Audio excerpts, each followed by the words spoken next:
नमस्कार किसान साथियों आज अपन ग्राम रूपतलाई में ग्राम पंचायत बीखण में आए हैं। यहाँ पर पोली हाउस नेट हाउस में आप देखते हो खीरा की फसल लगा रखी है।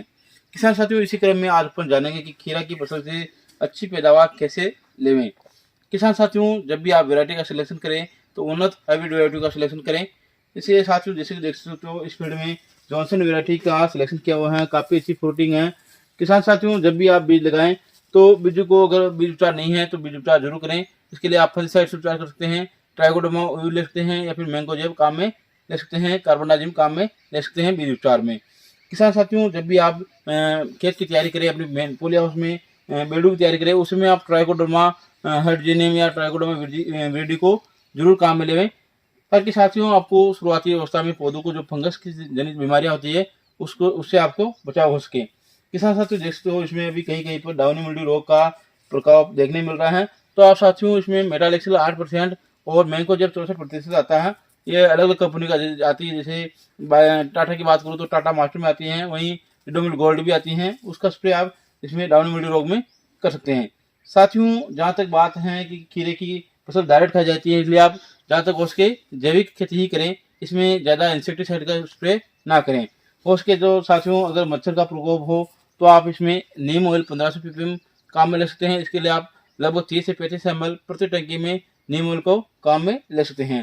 किसान साथियों, बात करें खीरे के बीज के अंकुरण के लिए आवश्यक तापमान की, तो साथियों 20 से 25 डिग्री सेंटीग्रेड तापमान इसकी बीजों के अंकुरण के लिए पर्याप्त होता है। साथियों, बात करें बीज की, तो साथियों आप लगभग 1 से 1.5 फीट की दूरी पर आप इसमें बीजों का रोपण करें। साथियों, बीज को दो तरह से आप इसमें लगा सकते हैं, तो डायरेक्ट भी लगा सकते हैं, या फिर जो पौध ट्रे आती हैं उसमें भी बीजों को तैयार करके आप पौधे लगा सकते हैं। किसान साथियों, जब भी आप पौधे लगाएं तो आप अपने बेडों में वर्मी कंपोस्ट खाद का उपयोग जरूर करें। अक्सर मैंने किसानों को देखा कि वह पॉली हाउस नेट हाउस जैसी सुरक्षित खेती में भी गोबर जैसी खाद का प्रयोग करते हैं, जो कि कच्ची खाद होती है। उससे आपकी इस फार्म में दीमक का प्रकोप हो सकता है, साथ ही खरपतवार का प्रकोप भी हो सकता है। इसलिए साथियों, हो सके तो आप वर्मी कंपोस्ट खाद का ही प्रयोग करें। किसान साथियों, में जब आपकी खीरे में फ्लावरिंग स्टेज चल रही हो, उसमें आप साथियों नाइट्रोजन युक्त उर्वरकों का प्रयोग कम ही मात्रा में करें, क्योंकि साथियों अगर आप इस समय नाइट्रोजन का प्रयोग करते हैं तो पौधों में ग्रोथ स्टार्ट हो जाती है, जिसके कारण फूल झड़ने लग जाते हैं, फूलों की संख्या कम हो जाती है। तो साथियों, इस समय आपको जरूरत होती है फास्फोरस और पोटाश जैसे फर्टिलाइजर की। तो साथियों, टॉप ड्रेसिंग में आप NPK 05234 का स्प्रे कर सकते हैं, या 0050 का स्प्रे कर सकते हैं। इसकी साथियों आपको 50 ग्राम मात्रा एक टंकी में रखनी है।